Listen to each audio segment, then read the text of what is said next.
Nos acompaña Jerónimo Vargas Aynace. Jerónimo, muchas gracias por aceptar la invitación. Un gusto para mí, gracias Pedro por invitarme a tu producción, así que bueno, muchas gracias. Hagamos una evaluación del resultado de las PASO en Tucumán. Bueno, la verdad que fue una elección impensada para nosotros en algún punto. Claramente hace muchos años que no perdíamos. Si bien se trata de una PASO donde simplemente se dirimían candidatos internos de cada sector político, donde nuestro candidato Sergio Massa sacó más del 90% de los votos, uno siempre termina haciendo una comparación con las demás fuerzas políticas. Así que bueno, creo que ha habido un voto claro, un mensaje claro en el voto de Javier Milei, tanto para nosotros como para Juntos por el Cambio, pero mucho más para nosotros que tenemos la responsabilidad de gobierno. Un voto que ha sido transversal, que ha llegado a todos los sectores, pero fundamentalmente a sectores populares, de trato popular, y que claramente con este mensaje nos han llamado a la reflexión, a la atención, cuestiones que por ahí las sabíamos, pero que no estaban tan quizás incorporadas en la gente, y que claramente nos invitan a replantear la campaña, a trabajar fuertemente en un gran acuerdo social para el país, en trabajar fuertemente en un programa de estabilización de precios con seriedad, ahora que va a recibir 8.000 millones, 10.000 millones de dólares del fondo, que va a permitir recuperar reservas y tener capacidad económica para realmente replantear una Argentina distinta en estos últimos 6 meses.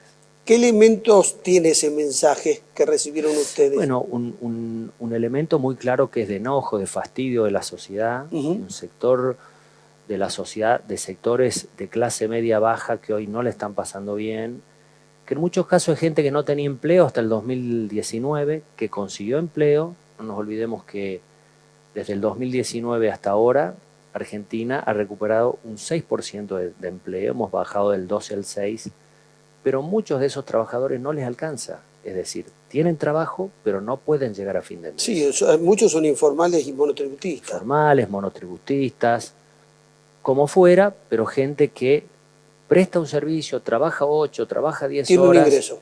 Y no le alcanza por la inflación, por el desequilibrio que hay de los precios, y naturalmente nadie que se esfuerza, que se sacrifica, que deja todo día a día por un empleo y cuando faltan 5 o 6 días se queda sin plata para ir al súper, para darle comer a sus hijos, naturalmente que esto genera una bronca, genera un enojo, genera un hartazgo, y creo que eso es lo que se ha reflejado, entre otras cosas, ¿no? Porque el tema de la inseguridad también es un problema que aqueja al país, que aqueja a Tucumán, y sobre el que hay que tomar nota y hay que abordar de manera inmediata. Vargas Aynace, debe haber hijos de familias peronistas que votaron a Milei. Sí, claro. Seguramente. Sí, sí. Bueno, el análisis... Ahí el análisis además tienen que incorporar el hecho de que ya los padres no le pudieron transmitir ideológicamente al hijo las ideas peronistas. No, yo creo que en muchísimos casos del voto del estrato popular de Milei, sobre todo de la gente joven, se trata en muchos casos de jóvenes que han votado por una moda, por un personaje, quizás porque han escuchado fastidio de sus padres también, pero en muchos casos desconocen cuáles son las ideas reales de Milei. ¿Qué significa las ideas, las propuestas de gobierno de Javier Milei? Porque paradójicamente los primeros perjudicados y excluidos aún más del sistema es ese perfil de votante, ¿no? No sería la primera vez en la historia que las sociedades votan en contra de sus intereses inconscientemente. Bueno, lo que nosotros creemos es que esa conciencia se va a recuperar. Estamos convencidos que hay una sociedad enojada y en posición de desconocimiento que lo ha acompañado. Ninguna persona que hoy depende de un programa social o que manda a sus hijos a la escuela pública o que cree en la movilidad social ascendente de que su hijo, siendo hijo de un obrero, pueda ir a la universidad y ser profesional, ¿no? Todas estas posibilidades que hoy da la educación argentina, que hoy da el Estado argentino, naturalmente que se van a perder si se impone una idea que es la que lleva adelante La Libertad Avanza, de avanzar en un ajuste mucho más extremo que el que pide el Fondo Monetario Internacional, pero ideológicamente cercenando la universidad pública, cercenando la salud pública, cercenando los ámbitos científicos de investigación, avanzando contra el esquema de subsidios, avanzando contra la gratuidad del remedio de los jubilados, es decir, tomando al Estado como algo que en vez de dar oportunidades, según sus ideas, restringe oportunidades y por lo tanto retirarlo de los sectores donde hoy genera un efecto articulador. Él cree en un Estado pequeño, sin injerencia, que sea el mercado el que regule esa actividad. Bueno, esto, y esto es bueno decirlo, no ha funcionado en ningún país del mundo. En ningún país del mundo. Yo decía en mi editorial, antes que llegue Vargas Ignace, que en realidad lo que estamos discutiendo es el nuevo modelo de estado de bienestar, que está en Japón, está en Italia, está en Inglaterra, en todos lados, es diferente. Ahora, convengamos que acá fue tan generoso que no se pudo sostener. Porque esta frase de ustedes, del peronismo, que dice, donde hay una necesidad, nace un derecho, a mí me parece que antropológicamente es insostenible, porque siempre el hombre salió a procurarse. La Biblia dice, ganarás el pan con el sudor de tu frente, y tenía razón. Lo que pasa es que esa frase puede ser analizada, utilizada de muchas formas, ¿no? Donde hay una necesidad y un derecho, estamos hablando de necesidades que son básicas, no cualquier necesidad, ¿no? No todas las necesidades generan un derecho. Entonces, eso es bueno, contextualizar el momento en que esa frase se acuña. No estamos hablando de salud, estamos hablando de alimentos, estamos hablando de la vida misma, estamos hablando de la vivienda, estamos hablando del empleo, si estamos hablando de cuestiones que hacen a la dignidad del ser humano, no estamos hablando de cualquier necesidad. Entonces, obviamente, de un sector enfrente se utiliza también esa frase para banalizarla y para poner en ese rol, ¿no? Un Estado que realmente ha sido demasiado generoso. Bueno, yo lo que puedo decirle a los tucumanos, a los argentinos, nosotros venimos de una pandemia feroz, donde el Estado quebrado, porque no teníamos capacidad de deuda a partir del enorme endeudamiento de la gestión anterior, que hoy sigue condicionando la economía del país, se ha tenido que emitir moneda para pagarle el IFE, para pagarle a los trabajadores de las empresas, para poder sostener la demanda social de pandemia, remedios, sueldos a los empleos públicos, bueno, vacunas y todo lo que ha implicado. Y a partir de allí, ¿no es cierto?, con un Estado quebrado, hemos tenido dos problemas graves. Una guerra entre el país que es proveedor de gas del mundo, con mayor capacidad exportadora de gas del mundo como Rusia, y el país que exporta la mayor cantidad de trigo del mundo.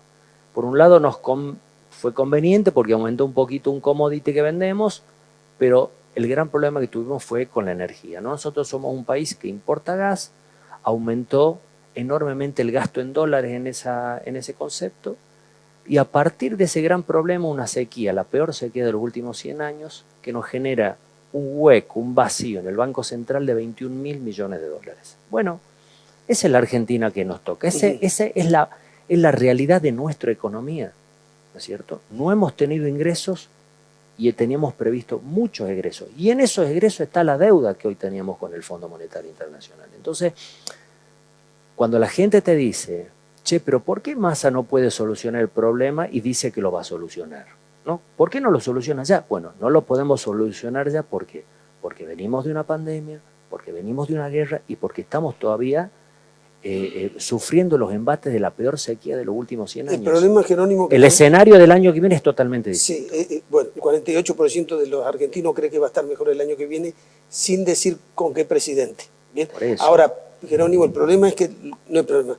Al análisis uno le pone los datos. En Latinoamérica pasó lo mismo, todos los países vivieron lo que vivimos nosotros, salvo la sequía, pero hoy Bolivia tiene una inflación del 3% anual. Sí, pero Bolivia no le pidió 45.000 millones de dólares al Fondo Monetario Internacional. Bolivia... No, y además tiene un desarrollo de lo que es la exportación de gas. Nosotros el problema de la guerra que nos agarró sin el desarrollo de Vaca Muerta. Bueno, hay que hacerse cargo de quiero que sepan los argentinos, los tucumanos, que el año que viene no va a haber sequía, o sea que esos 21.000 millones de dólares de ingresos por derechos de exportación van a estar, y además vamos a tener un superávit energético por el gasoducto Néstor Kirchner de entre 5.000 y 7.000 millones de dólares. Y tracción el litio.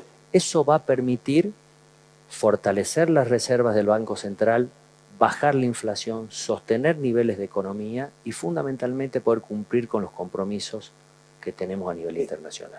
Ese es el escenario que se viene para la Argentina. Última pregunta, ¿cómo van a hacer para recuperar los 300.000 votos de menos que sacaron nosotros, respecto a la yo estoy convencido de que acá en Tucumán la dirigencia ha asumido el golpe, ha asumido el resultado y vamos a volver a la mística nuestra, a hablar con la gente, a recorrer casa por casa, a llegar a todos los lugares, a decirles qué es lo que se vota, qué es la verdad, cuáles son los dos modelos que se les propone a la Argentina, ¿no es cierto?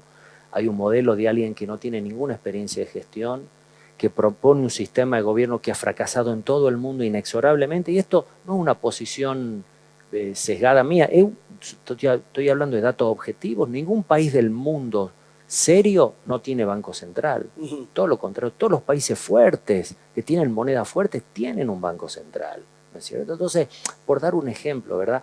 Avanzar con un proceso de dolarización implicaría o necesitaría Milei pedir otro crédito de 50.000 millones de dólares para poder empezar esa transformación, lo cual pondría a la Argentina en una situación, una inflación en dólares insostenible. Entonces, digo, hay cosas que las podemos decir graciosamente en una red social, hay cosas que la gente puede creer, hay gente que cree, ¿no es cierto?, que va a ir al cajero automático cuando se dolarice la economía y si gana 200.000 pesos va a ganar 200.000 dólares. O sea, hay gente que no entiende que estas cosas son falaces, son mentirosas, no son reales, que no existe esa fantasía, porque si no lo hubiéramos hecho ya antes nosotros, es lo que queremos que la gente esté bien. Pero esa gente que no entienden también hoy está sufriendo una situación económica que no pensaba. Y esa es lo que nos duele, porque hoy sabemos que hay un momento de mucho dolor, donde además la gente viene de una pandemia, de muchas situaciones de sufrimiento,